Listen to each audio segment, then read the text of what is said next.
Good morning, everyone. I am delighted to welcome you to today's presentation. We will be exploring the fascinating topic of Introduction to Operating System. My name is Subhasree Maity, and I am an assistant professor in the Department of Computer Science and Engineering at Swami Vivekananda Institute of Science and Technology. In this session, we'll cover the fundamental concepts behind operating systems, their functions, and their importance in the world of computing. So, let's get started and dive into the world of operating systems. An operating system, or OS, is essentially system software that plays a crucial role in managing both the hardware and software resources of a computer. Think of it as the backbone that keeps everything running smoothly. It acts as an interface between us, the users, and the complex hardware inside the machine, making it easier for us to interact with technology without needing to understand all the technical details. Some common examples of operating systems you might be familiar with include Windows, Linux, macOS, and on mobile devices, Android and iOS. These examples illustrate the variety of OS options tailored for different devices and user needs. Throughout this presentation, we'll see how the OS is fundamental to making our devices functional and user-friendly. Let's take a closer look at the main objectives of an operating system. First, it aims for efficient utilization of computer resources. This means it makes the most out of the CPU, memory, and storage, ensuring that nothing goes to waste and that the system runs smoothly. Next, providing user convenience and a friendly interface is crucial. After all, an operating system should make it easy for users to interact with the computer without needing to understand all the technical details behind the scenes. Another key goal is to ensure security and protection of data and processes. This is vital in safeguarding sensitive information and maintaining system integrity against unauthorized access or malicious threats. Lastly, supporting multitasking and multiprocessing is essential. This allows multiple tasks to run simultaneously and multiple processors to work together efficiently, which improves overall system performance and responsiveness. All these objectives tie into the bigger picture of what an operating system is meant to do: to create a seamless, secure, and efficient environment for users and applications alike. Now, let's dive into the core functions of an operating system. First, there's process management. This is all about handling processes, creating them, scheduling when they run, and terminating them when they're done. It ensures that multiple programs can run smoothly without interfering with each other. Next, we have memory management. Think of this as the OS's way of allocating and managing main memory, making sure each process has the space it needs and that memory is used efficiently. Then there's file management. This involves organizing and controlling all file operations, creating, reading, writing, and deleting files, so users and programs can access data reliably and securely. Device management is also crucial. The OS controls peripheral devices like printers, disks, and keyboards, coordinating their operation so everything works seamlessly together. Finally, security is a key function. The OS protects system resources and data from unauthorized access, ensuring that our information stays safe and that the system functions without malicious interference. All these functions are interconnected, working together to provide a stable, secure, and efficient environment for us to work and play on our computers. Now, let's explore the various types of operating systems, each designed to meet different needs and scenarios. First, we have batch operating systems, which are among the earliest types. They process jobs in groups or batches without much user interaction, making them efficient for large-scale data processing. Next is the time-sharing operating system, which allows multiple users to share system resources simultaneously by dividing CPU time among them. This creates a more interactive environment, almost like having several people using the system at once. Moving on, we have distributed operating systems, which coordinate a network of computers to appear as a single cohesive system, optimizing resource sharing and fault tolerance. Then, there's the real-time operating system, or RTOS, which is critical for applications that require immediate processing, such as industrial automation or medical devices. These systems prioritize speed and reliability over other factors.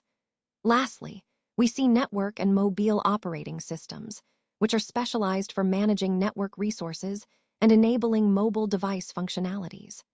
Understanding these different types helps us see how operating systems are tailored to various technological demands, ultimately supporting the diverse ways we interact with computers today.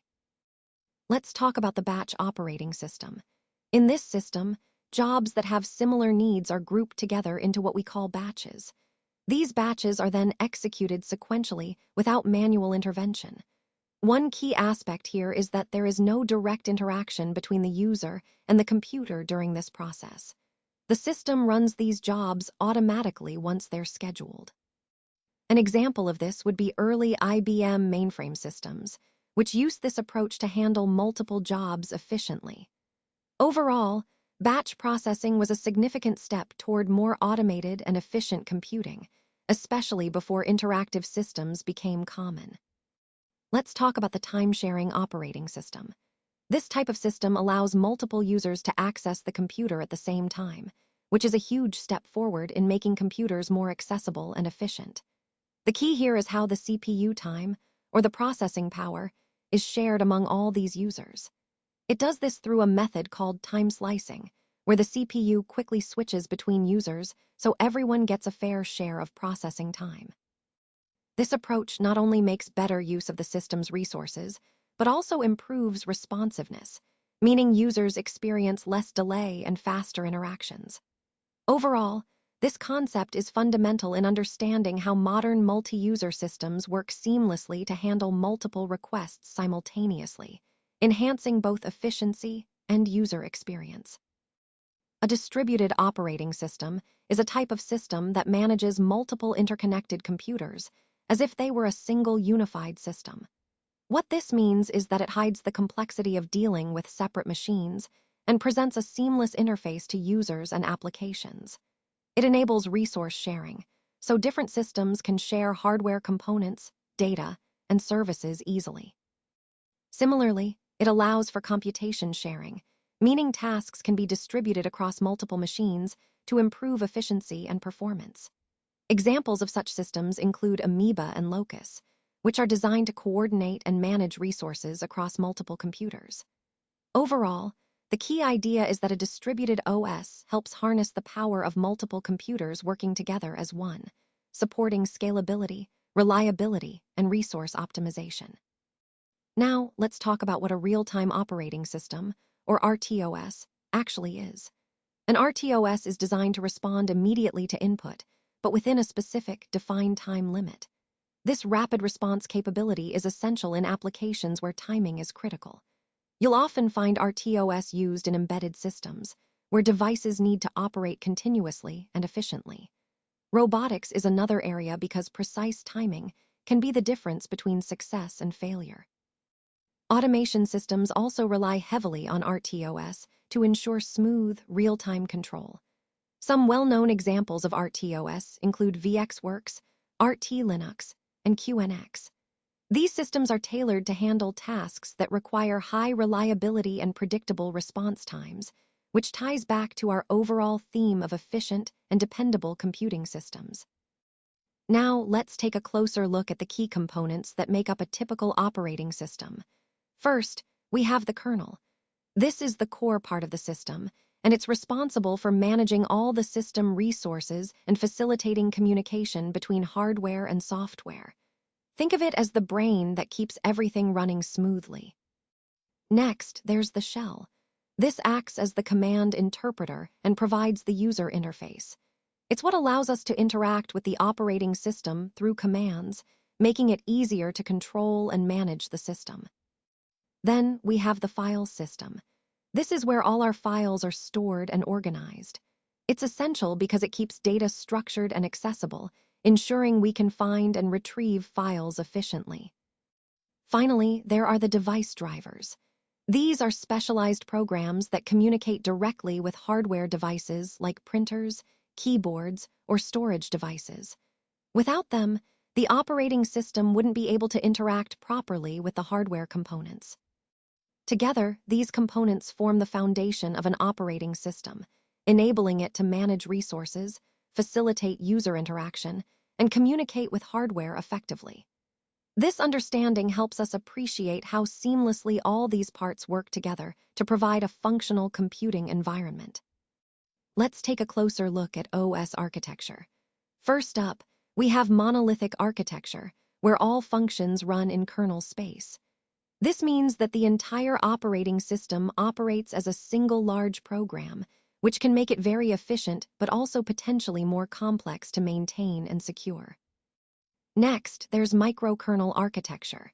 Here, we keep the kernel minimal, handling only essential functions, while other services like device drivers and file systems run in user mode. This separation can improve stability and security because if a service crashes, it doesn't bring down the whole system. Moving on, we have layered architecture. In this design, the operating system is divided into modular layers, each built on top of the other. This layering promotes clarity and manageability, making it easier to develop and troubleshoot. Finally, there's hybrid architecture, which combines features of both monolithic and microkernel designs. It aims to balance efficiency, modularity, and security by integrating elements from both approaches. Understanding these architectures helps us see how different OS designs optimize for performance, security, and flexibility, all tying back to the overall goal of creating effective and reliable operating systems. Let's talk about the advantages of operating systems and how they really make our digital lives easier. First, they simplify user interaction with hardware, meaning we don't have to worry about complex technical details to use our devices. Instead, the OS handles all those low-level operations for us, making everything more user-friendly. Next, they provide efficient and secure resource management. This is crucial because the OS ensures that all hardware and software resources are used optimally, while also keeping our data safe from unauthorized access. Operating systems also support multitasking, networking, and communication. This means we can run multiple applications at once, connect to networks seamlessly, and communicate with other devices or users without hassle. Finally, they significantly improve system performance and reliability.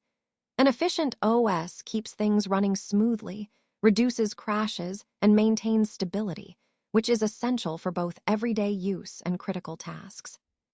Overall, these advantages highlight how operating systems are fundamental in creating a seamless, secure, and efficient computing experience, connecting all the points we've discussed so far in the presentation. Let's wrap up with a quick summary.